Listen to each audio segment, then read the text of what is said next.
Hello, and welcome to another episode of Riding in Cars with Books. I'm Jaclyn. And I'm Phillip. And today we're going to be discussing Planeta by Ana Oncina.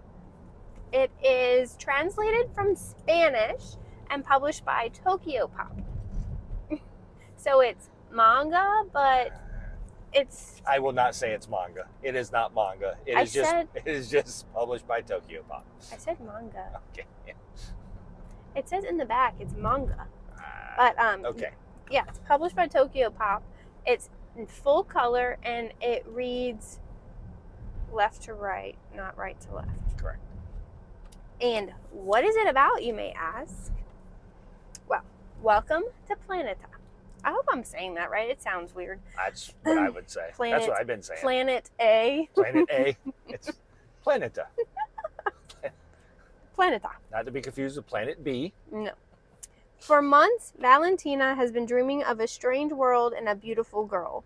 In her dreams, she's Val 3, and she and Ane 3 live together on a lonely planet in a distant future, entirely unlike the picturesque village where Valentina resides in her waking life. One fateful day, Val's world gets turned upside down when the girl from her dreams appears in front of her as Ane. While Valentina and Val 3 grapple for control of their respective realities, the question of which is real threatens to derail the course of both their love stories. In either world, can anyone really be made for each other? So, speaking of made for each other, in the Planeta world, they literally are made for each other. So right. You live in like a pod house. It's like a house in a bubble. And you have a companion and you can't leave. Right. Like you're literally with a companion, that's it. And then it's in the far future, so Earth has basically already been abandoned. Yeah, think Wall-E. Humans, right, and humans are scattered throughout the universe, and since the way that people now have to live in pods and stuff and they have to be so close together, they're kind of, when they're born, they're engineered. Yeah. To be compatible with each other. Yes. So they don't get on each other's nerves. And they're born as adults or young adults. So, or they didn't show them as babies. When they were born, they were already like but we don't really know that. Yeah, they don't go into that too much detail. But, yeah. So the book starts off in the Earth world. I'm going to say that in quotes. I love this part because it was so bright and cozy. It looks like a countryside. I'm assuming maybe it feels like a Canadian town is what it does. It feels Canadian. Why? It feels like a Canadian town. I mean, once again, there's no... Not Spain? I'm just saying. I've never been to Spain. Sorry, we're in the U.S. It feels Canadian to me, right? Like it probably is in some Spanish villa or something. Yeah. But with the cold and everything. The architecture is giving me Spanish villa for sure. It's just with the cold and everything, I kind of related it to being like in a Canadian town in the wilderness. But it's really beautiful. It's very fall, cozy vibes. They pretty much live alone in the woods, and then they go in town, they walk with their dog, and when they go in town, they have friends at the bar or bookstore. And so it's very cozy because those are like the coolest places to hang out, right? And then in the planet world... And at night, she dreams. Yeah. And she dreams of the planet world, and everything is in green. So kind of barren and sterile. Yeah, very. And so to communicate with other people outside of your pod, you can wear a VR headset, and it looks like you're at a party with them, but you're really just sitting on your couch. And and to go outside, you have to wear like spacesuits, helmets, and all that to be able to breathe because of the atmospheres and stuff. At one point, Val is dreaming that she doesn't have her mask on, and she's like, "How do I breathe?" And so you start to wonder which is real and which is the dream. Because in both places, they each start to wondering what's real and what's dreaming. Yeah, both places. So, Val is thinking that in both And you see the same people in both universes. But Phillip made a good point, spoiler alert, that when she is in The Earth world, she only really talks to Anne, and then everyone else, when she talks to them, she's always present. But in the space world, other people have conversations without her. Right. So it feels very centered on Val in one of the worlds and not the other. So it's like she would only know that if that was just her perspective and that was all she got of it, right? Right.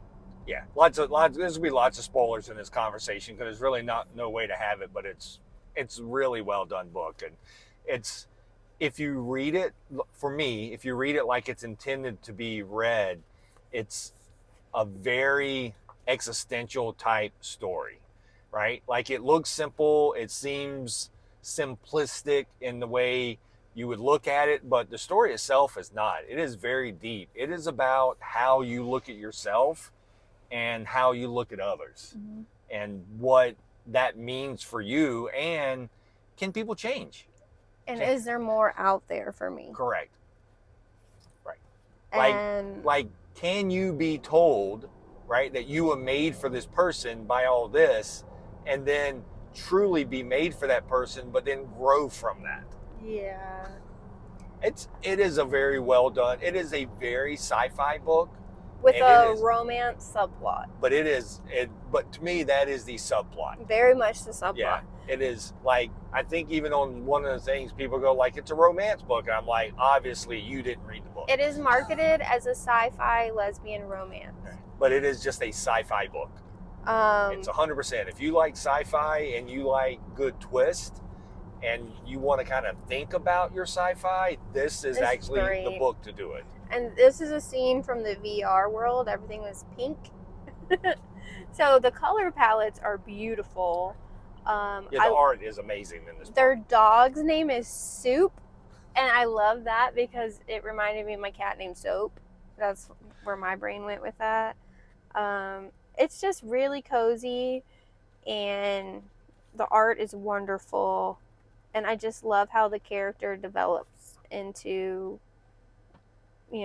what is real, what is not real, and how she figures it out. And it's kind of open-ended too.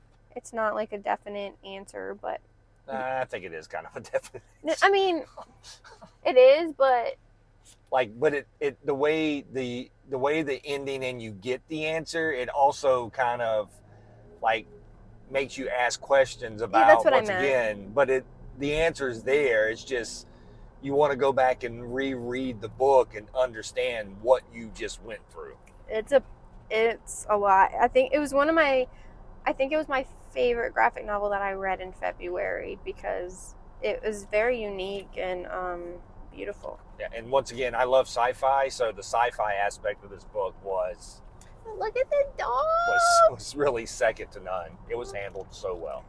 Like the dream and not knowing and going back and forth, and then the conversations, because she's talking to a therapist about her dreams, and yep. But is she talking to a therapist in her dream about a dream? It's a lot. It really is. Definitely will probably reread it because it would be one that you pick up on things that you maybe missed the first time. Yeah. But it's not confusing, right? Like it's not a weird sci-fi where it's really confusing and you don't know what's going on. Like, it's there. All the stuff is there. It's not confusing. You just have to follow along with the story, and you go into it with both of these is real, and then let the story play out. Yeah. Because it's never what you think it's going to be. No. Like the Anne timeline at the end, I was like, I wanted more, but like I was also satisfied with the ending. Yes. So. Yeah. Yeah, I love the book. I thought the book was well done. I'm glad I made you read it because I thought you would like it a lot. I enjoyed it a lot. It was probably one of my favorite graphic novels also for February, I would say, that I read. I'm glad. They have another book called Just Friends that we have, and I haven't read it yet, so definitely will read that soon because this one was wonderful. Yeah, it's definitely would make me want to read that more now that I've read. Yeah, I just know it's probably not going to be the same. Yeah, it's probably not, but like I enjoyed the writing and I enjoyed the art. Right? Yeah. So the writing will be there and the art will be there, but I love this book. Yeah, and it's appropriate for teens. Yeah. Oh, absolutely. It's just, once again, it's just a sci-fi book. There's no blood, there's no gore, there's no sex. There's just a story about anxiety and a crisis this person is having, going back between this dream because of the person that she loves. Yeah, there might be implied sex, but I'm not even sure there was implied sex. No, I don't remember. They like lay in bed together. I don't think they. No, it's none of that. Anything else? Oh, they're kissing. Oh, God. Stop. No, I think that's it. I think you should read this. Planeta by Ana Oncina. What's the publisher? It is published by Tokyo Pop. The imprint is called LoveLove. LoveLove. And it's very lovely, and I think everyone should read it. Okay. That is all. Thank you. Bye. Bye.